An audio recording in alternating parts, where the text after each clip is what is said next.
Okay जी, बिस्मिल्लाहिर्रहमानिर्रहीम, अस्सलाम वालेकुम। इस वीडियो में हम फ़र्स्ट ईयर इंग्लिश जो कि कराची बोर्ड की है उसका पेपर पैटर्न बताने वाले हैं।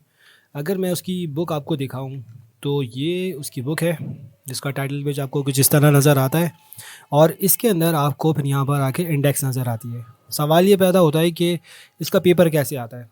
तो देखें, इसके 3 सेक्शन होते हैं, सेक्शन ए, सेक्शन बी और सेक्शन सी। सेक्शन ए के अंदर एमसीक्यूज़ होते हैं, वो एमसीक्यूज़ मिक्स होते हैं। वो कैसे मिक्स होते हैं वो आगे भी पता चल जाएगा। देखो, सेक्शन बी के अंदर तुम्हें सब सेक्शन नज़र आते हैं, जिसके अंदर एक सेक्शन होता है रीडिंग कम्प्रीहेंशन से, एक पोइट्री से होता है, एक प्ले से होता है, सही, और एक ग्रामर का होता है। ये जो एमसीक्यूज़ की मैं बात कर रहा हूँ ना, एमसीक्यूज़ असल में इन सब से ही आते हैं तकरीबन, सही है, वो मिक्स होते हैं। तो क्वेश्चन 1 ये हो जाता है, क्वेश्चन 2 की ये कैटेगरीज बन जाती हैं और हर सेक्शन के अंदर आपको ये चार चार क्वेश्चंस नज़र आ जाते हैं, चार इसमें। हाँ, ग्रामर की अगर आप बात करें तो उसमें भी 4 ही होते हैं, लेकिन उसके अंदर फिर ये तरतीब होती है कि एक में नरेशन होती है, सही, एक में आपको वॉइस चेंज करनी होती है, मतलब एक्टिव वॉइस या पैसिव वॉइस में करना होता है, और एक वो होता है कि जिसके अंदर आपको कुछ एरर से फिल जो है कुछ सेंटेंसेस दिए जाते हैं, उसमें एरर्स होते हैं, ग्रामेटिकल एरर्स, आपको उसको आइडेंटिफाई करके सही करना होता है। क्लियर है। और जो डू एज डायरेक्टेड वाला है उसमें होता ही है कि फॉर एग्जांपल एक सेंटेंस आपको दे दिया और कहा कि इसका कंपाउंड सेंटेंस बना दो या पंचुएशन लगा दो, इस तरह के कुछ काम होते हैं उसमें, सही है। हम हर एक पे बात करेंगे। अच्छा, यहाँ पर एक बात रह गई थी, वो ये कि इन चारों सेक्शन से आपने 10 क्वेश्चंस करने होते हैं, मतलब हर सेक्शन से एटलीस्ट आपने 2 सेलेक्ट करने हैं, 10 की गिनती पूरी हो जाए। पहले से आपने 2 ले लिए, तीसरे से 2 ले लिए, 2, अगर हर एक से 2 लेंगे तो 8 हो जाएंगे, और 10 की गिनती पूरी करने के लिए आपको एक एक और लेना पड़ेगा। सेक्शन सी के अंदर मैं बता दूं ज़रा, इसके अंदर जो थर्ड क्वेश्चन है वो पैसेज का होता है। चॉइस होती है या तो इस पैराग्राफ की जो नीचे दिया हुआ है पैसेज करो, लास्ट में क्वेश्चन है वो अटेम्प्ट करो, या प्रेसी राइटिंग करो। प्रेसी राइटिंग असल में होती समरी है, लेकिन थोड़ा सा डिफरेंस होता है समरी और प्रेसी राइटिंग में। समरी पैराफ्रेज्ड होती है, आप अपने लफ्ज़ों में कह सकते हैं उस जो बात वहाँ की गई है, लेकिन प्रेसी के अंदर आप पैराफ्रेजिंग की बजाय राइटर की जो टोन होती है आप उस पर ज़्यादा फोकस करते हैं, सही है, उसका लॉजिकल ऑर्डर को फॉलो करते हुए। क्लियर है। इसी तरह यहाँ पर एक और चीज़ है, फोर्थ क्वेश्चन में एक या तो आप ईमेल लिखते हैं, एक फॉर्मल ईमेल, एक सब्जेक्ट दिया हुआ होता है कि इस पर ईमेल लिखो, या एक कॉन्टेक्स्ट आपको बताया होता है कि इस पर रिपोर्ट लिख दो। फॉर एग्जांपल कोई कल्चरल डे सेलिब्रेट किया गया था या कोई भी सेलिब्रेशन आपके कॉलेज में हुई है, अब आप उस पर एक रिपोर्ट लिख दें। तो चॉइस होती है ये करो या ये करो। इसी तरह यहाँ पर ज़्यादातर जो मैंने देखा है वो ये है कि कंपैरेटिव ऐसे आपको लिखना होता है। 2 चॉइसेस होती हैं, मतलब 3 टॉपिक होते हैं, उनमें से कोई एक आपने सेलेक्ट करना होता है, और होता ये है कि for example artificial intelligence and human intelligence. अब इस पर आपने ऐसे लिखना है कंपैरिजन करते हुए, सही है।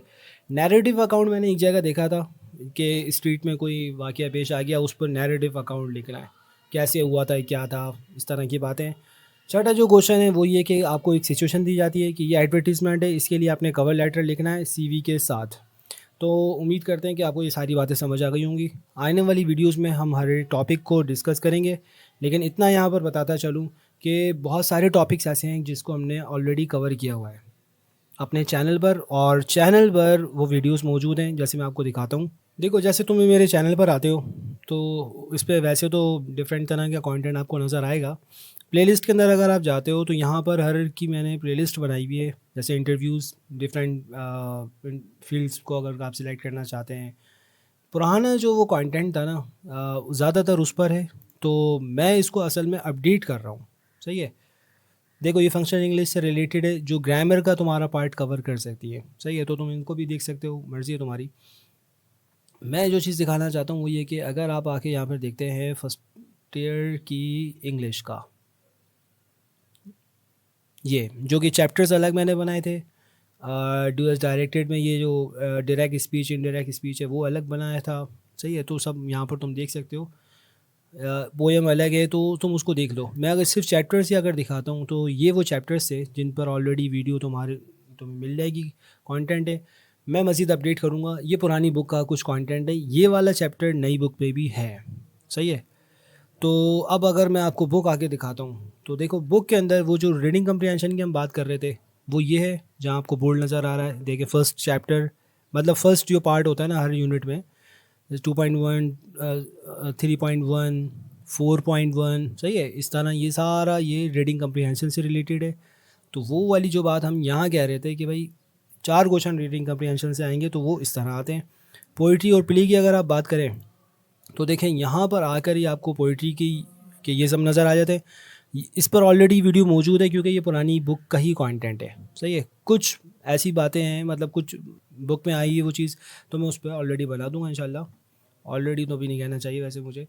तो और प्ले की अगर आप बात करें तो प्ले ये है, इस पर सब पर हम इंशाल्लाह वीडियो बना देंगे। आपने एक काम करना है कि रेगुलरली उसको देखते रहना है अगर। और मैं ये सोच रहा हूँ कि आपकी जो क्यूरीज़ होती हैं एग्ज़ाम से रिलेटेड, कि कोई क्वेश्चन आ गया फॉर एग्ज़ाम्पल 2014 में, 24 में सॉरी, या 25 में, या इससे पहले किसी ईयर में, और आपको उसका आंसर नहीं पता, या आप चाह रहे हैं कि यार एक सैम्पल सॉल्यूशन उसका मिल जाए, तो वो भी इंशाल्लाह हम करेंगे।